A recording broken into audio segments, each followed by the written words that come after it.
Hello everyone. In this video, I will show you how to display the buy and sell buttons in TradingView. First, open your chart inside TradingView. Make sure you are logged into your account. Now look at the top right corner of your chart. You will see a small gear icon. This is the settings button. Click the gear icon to open the chart settings window. Inside the settings window, you will see different tabs at the top. Click on the tab called Trading.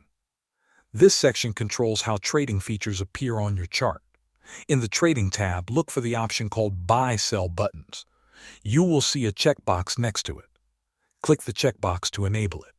As soon as you apply the settings and close the window, the Buy and Sell buttons will appear directly on your chart.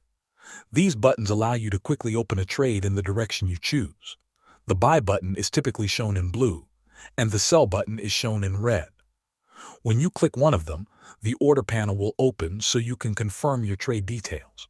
That is how you show buy and sell buttons in TradingView. Thanks for watching.